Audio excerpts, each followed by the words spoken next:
Hello, everyone. Craig Wessels here from a Yank on the Footy, and welcome to episode 335. I'm going to be sitting down to provide my tips for round 12. Normally, I'm joined by my mate, MykAussie, and Mick has got some things going on where he's not able to sit down with me. So I want to wish Mick all the best. Hope to have him back on soon. I was going to be sitting down with my friend Orville Gibson from up in Queensland, but while I was trying to get this situated, Facebook decided to fall apart on me. So I was not able to get the information to the Zoom link to him. So I will try to get Orville on next week when we've got a little bit more time ahead of us there. So if you've not listened to my interviews with Orville, there are episodes 94 and 96 of the podcast. Just an absolutely fascinating gentleman. I think he is a hero in the country of Australia. And if you've not checked these out, I strongly, strongly encourage you to check those out. So I do hope you'll head over to my website, ayankonthefooty.com, and get on the mailing list. If you enjoy the podcast, leave a 5-star review over there. Also, something else I'd like for you to do this week as well. Since Mick is not joining me, many of you have been listening to a lot of the preview episodes, and we started last year doing a little bit in which Mick has lived for about a quarter of a century here in North America. And we thought it would be a good idea for him to kind of just keep fresh with some of the slang terminology in Australia. So we've been giving him 5 Australian slang terms each week for the better part of the last year or so. But if you have any that you think I should be presenting to Mick that maybe I have not used as of yet, send me a note on Messenger over on Facebook when it's working, or on X, or shoot me an email at ayankonthefooty@gmail.com, or send me a message over on my website, ayankonthefooty.com. I'd love to include some of those, maybe some ones that I'm not familiar with, because I'm working from, quite frankly, an Australian slang word search book is where I've started mine from. So if you've got some that you think would be great for me to ask him, provide the definition if you would as well. That would be a huge help. Okay. Now, I've kind of found it interesting with the and this kind of gets to the whole slang thing in a roundabout way. Clark goes back in trouble again for uttering 2 bad words while coaching from the sideline last week in Tasmania. I think it was with Port Adelaide, against Port Adelaide. I gotta wonder, what's the big deal? And I did read a news story, some things that are happening in Victoria right now. And again, I'm staying out of Victorian politics or Australian politics. It's none of my business. It might make me scratch my head a little bit, but it's not any of my business. But I guess I have to think that as long as, and I guess maybe he's had a reputation for saying some of these things, but as long as it wasn't racist or homophobic, I'm sure he swore. Are people not allowed to swear in the AFL anymore? I mean, because from what I know of the history of Australia, I mean, this is a country that men tend to toss around that 4-letter C word like it's confetti, which has, I think, 7 letters, maybe 8. Again, I'm not advocating for, sledging on someone and calling them names, just purely, because you want to be an asshole. But I just wonder if the comp has other things they need to worry about besides this. Are people becoming so thin-skinned that instead of going in for an X-ray or an MRI, we can just hold them up to a light in front of us and go, oh, no, that's just a sprain. That's an MCL right there. That's not an ACL. You're going to be fine in about a month. Do we need to toughen up a little bit? I don't know. I'm asking. I'm not there. But the little conspiracy theory thing in my mind started spinning. And with all the frustration that Clarko has got to have been undergoing in these last couple of years at North Melbourne, is this a roundabout approach that he is taking to maybe try to get dismissed as senior coach of North Melbourne? Is he thinking that, and again, I don't know this. This is pure supposition. I can be completely misguided right here. But is he looking for any way to bring about his exit from the game without stepping away from it? like he did when he left Hawthorn, or like Dimma did last year when he left Richmond. I don't know. I'd love to get your take on that, and maybe I'm completely off base there. Now, let's get into it. We got 8 games this week. Sydney and the Roos are on a bye. So the weather's supposed to be a little sketchy down in Adelaide for the Port Adelaide and Carlton game. If this was at the MCG, I'd take the Blues easily in this one. Now, Port's going to be without Willie Rioli. They're going to be without Connor Rozee. Those are a couple of huge outs for them. Charlie Dixon's coming back in. Jeremy Finlayson will be in. But I do think that Carlton's defense is going to be able to hold up against Port's slightly limited offense, not having, the great little goal sneak in Willie Rioli being there. I've got Carlton going on the road and winning this one by 8 points. Okay. And then we head to Marvel for the second game of the round with Collingwood hosting the Western Bulldogs. And I got to tell you, folks, if you've not looked at the Pies injury list, the only club that is, telling them, hey, that's not a big deal, would probably be Richmond at this point in time. But Collingwood's list is getting extensively long. No Myachek, no DeGoey, no Mason Cox. Some people think that might be addition by subtraction. No Jamie Elliott, no Tom Mitchell. Just a lot of injuries on this club. And I think this is a wonderful opportunity for the Bulldogs to get themselves back to level, to push the Pies a little bit further down the ladder. The Pies might find that they're missing out on 4 points, even though they've kind of made them up with the 2 draws that they've had this year, but it still puts them a win behind everybody else. But I do think the Bulldogs are going to go ahead and take this game. I just have this feeling that they're going to put together a much better game against a depleted Collingwood side. So I'm going with the Bulldogs to win this one by 11 points. Okay, so there you go. First off, Carlton, then the Bulldogs. And then we've got Hawthorn hosting Adelaide at the MCG. And as I mentioned in the episode last night, Hawthorn is on a bit of a run. I mean, this has been an impressive side to watch. The veterans are starting to play well for them. The youngsters are starting to believe a little bit in themselves. They've still got a lot of injuries on defense. The Crows, they've beaten their crosstown rivals. They beat the Eagles and they beat the Roos. Now, here's the thing. I tipped Adelaide to, I believe, finish 5th on the ladder. I'm the same guy that also tipped Brisbane to win the premiership and St. Kilda to finish 4th. So again, as I've said many times, what the hell do I know what I'm talking about? I'm going with the home team here. I just think Hawthorn is starting to put some things together, and I think they're starting to play for Sam Mitchell. And I think Hawthorn is going to win this one by 7. I think it's going to be a close contest. Adelaide's a good club. They're missing Isaac Rankin. But I just have this funny feeling that Hawthorn's going to find a way to pull this one out as well. So I know I'm a Cat supporter. I'm not supposed to be excited about Hawthorn and seeing what's happening with them, but you can't help but be excited about the way that this club is playing right now. And they've been playing some pretty inspired footy lately.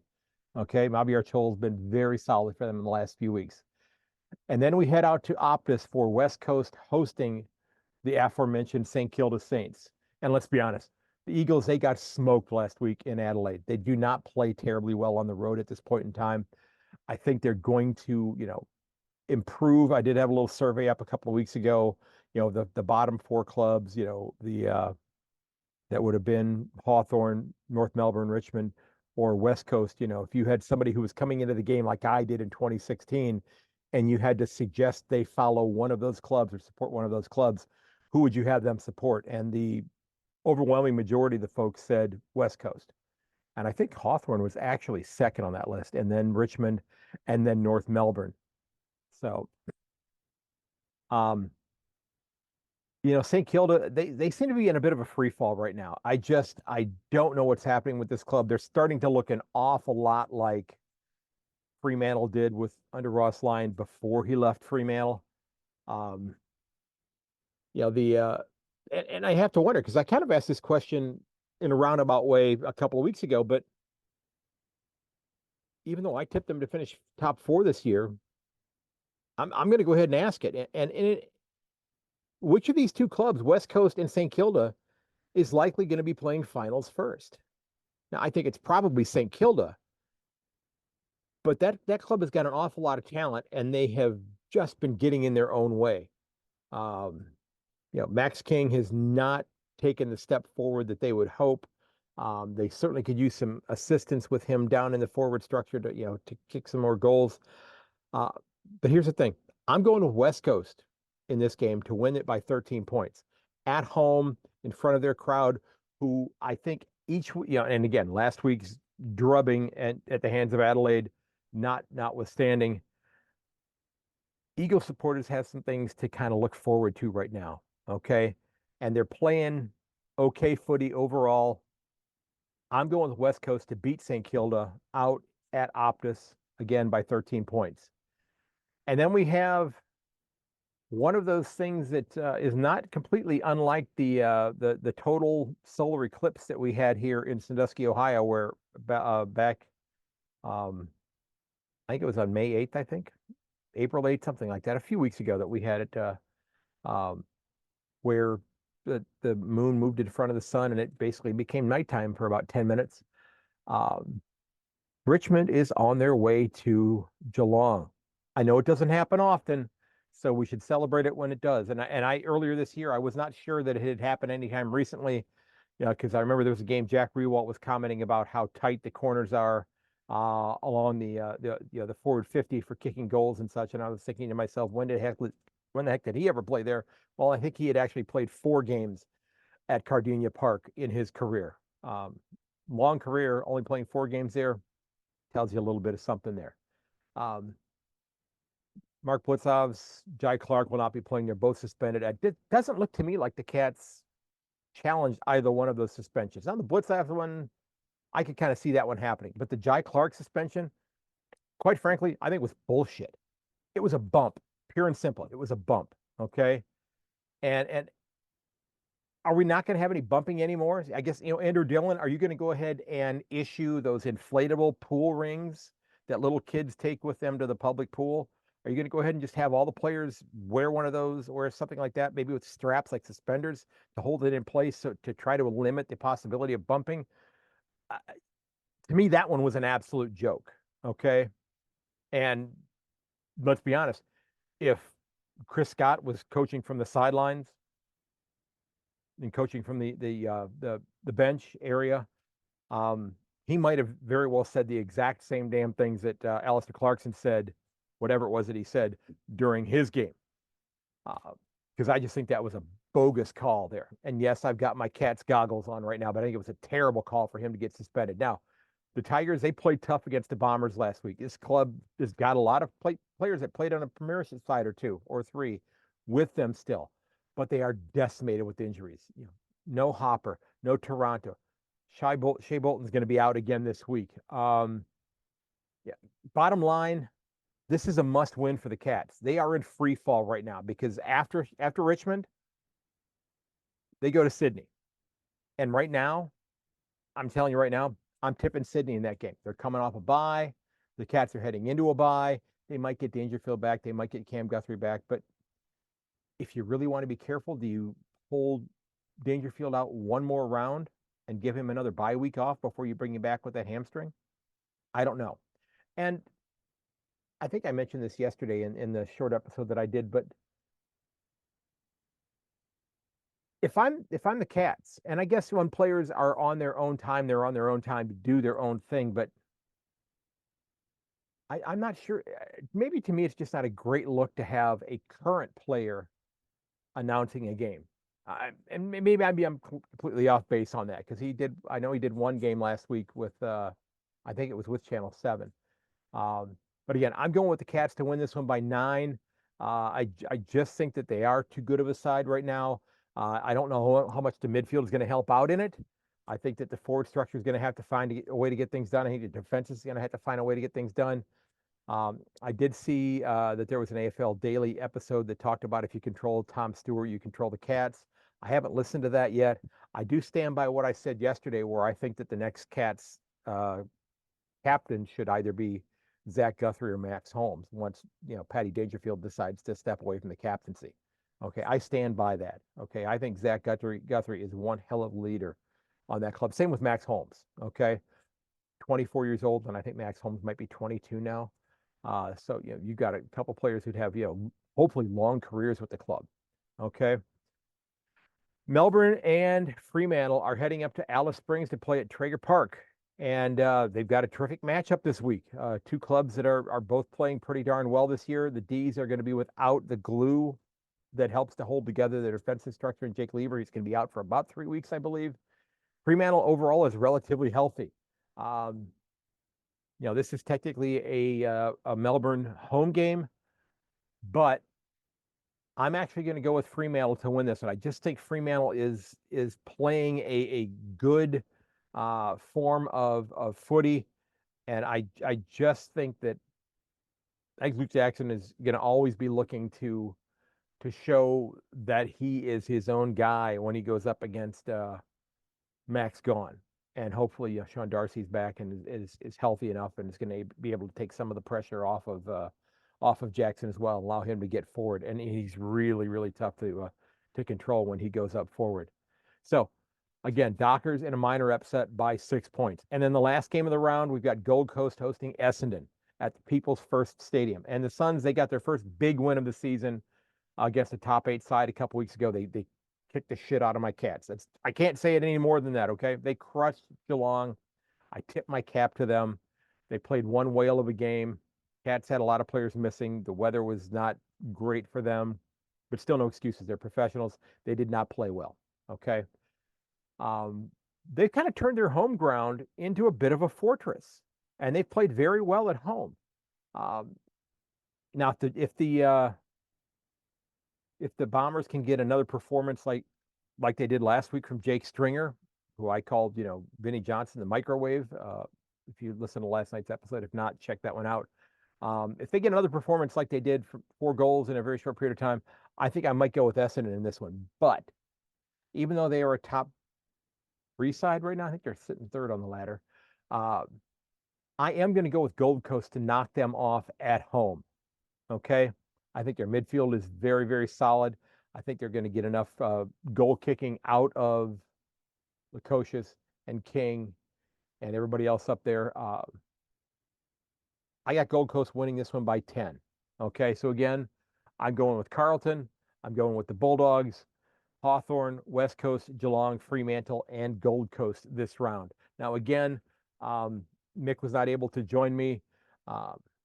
And we had a little bit of a technical issue with my mate Orville from up in Queensland.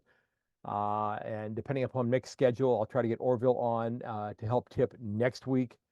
But if you got some slang terminology that you want to challenge to see if Mick remembers them, drop those to me on one of my socials. You can find all of those on my website at ayankonthefooty.com. You can send it to me as a message there. You can email it to me at ayankonthefooty@gmail.com. I do hope while you go to my website, you also get on my mailing list as well. Okay. You can find Mick's work at MykAussie.tv, also at Edmonton Cricket TV. Mick is doing a great job promoting the cricket league in Edmonton, Alberta, Canada. He's on Sports Grid TV on Friday evenings here in North America with Gabe Morency. Does a great job with it. And folks, I want to thank Orville for agreeing to come on. We just had a little bit of a technical glitch, and I'll reach out to him after I get done recording this and apologize to him for that. But it's going to be a great weekend of footy. So there's round 12. You get to let me know where I'm right and where I'm wrong, because I made a couple calls that a lot of you are probably going, you got that one wrong. And I might have.